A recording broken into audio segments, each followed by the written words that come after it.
pneumatiques, un sujet auquel on ne s'intéresse pas assez, sauf évidemment au moment de les remplacer. C'est pourtant un élément primordial pour la sécurité, tout simplement parce que c'est le seul lien direct entre la voiture et le bitume. Pour contrôler l'état d'un pneumatique, il suffit de vérifier l'épaisseur de gomme qu'il reste dessus et donc la profondeur des rainures. La législation impose d'avoir au moins 1,6 mm de profondeur et il faut savoir que chaque pneu dispose de témoins d'usure qui permettent d'en vérifier l'état. Une astuce pour gagner du temps, avec une pièce de 1 €, il suffit de la positionner comme ceci et si on voit l'entourage doré dépasser de la rainure, c'est que le pneu est bon à changer. Si en revanche vous vérifiez les pneus hiver, faites le même test mais avec une pièce de 2 €.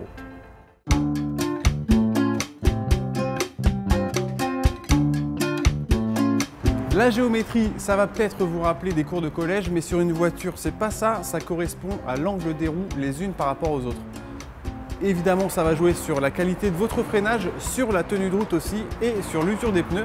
Exemple, si vous avez trop de carrossage, c'est-à-dire les roues comme ça, c'est évidemment l'extérieur du pneu qui va s'user en premier. En revanche, si vous avez ce qu'on appelle un problème de parallélisme, c'est-à-dire les roues comme ça, donc en chasse-neige, c'est la bande de roulement qui va s'user en premier.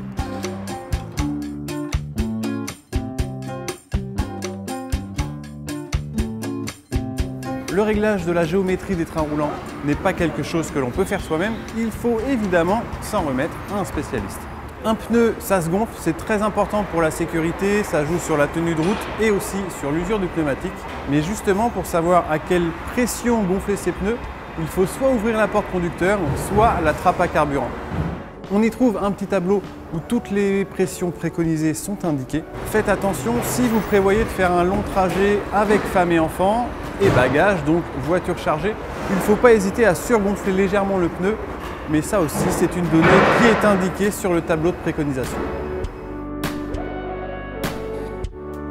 Et enfin, très important, il faut vérifier régulièrement la pression du pneu. Dans l'idéal, c'est quelque chose qu'il faut faire tous les mois. Pour faire la pression des pneus, il ne s'agit pas de la faire après un long trajet sur autoroute. Lorsque le pneu est chaud, il faut attendre que le pneu soit à température ambiante.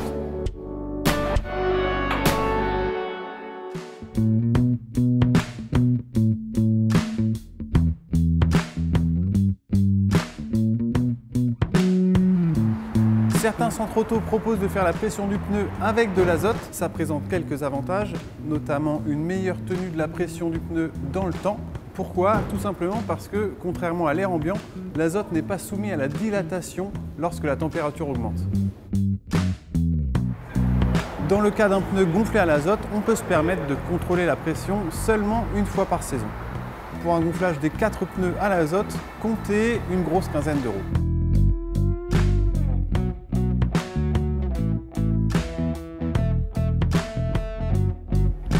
Lorsque vous faites monter des pneumatiques hiver, pour stocker les pneus que vous avez fait démonter, il faut déjà s'assurer qu'ils sont dans un endroit à l'abri de l'humidité, mais la position dans laquelle vous stockez les pneus est importante aussi. Vous pouvez les mettre comme ceci à la verticale pour ne pas que la carcasse se déforme.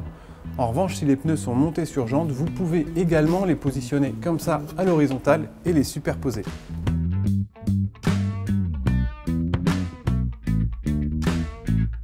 Sachez aussi qu'il existe des services de gardiennage. Dans certains centres auto comme Euromaster, vous pouvez faire garder vos pneus une saison. Il vous en coûtera aux alentours de 10 € par pneumatique.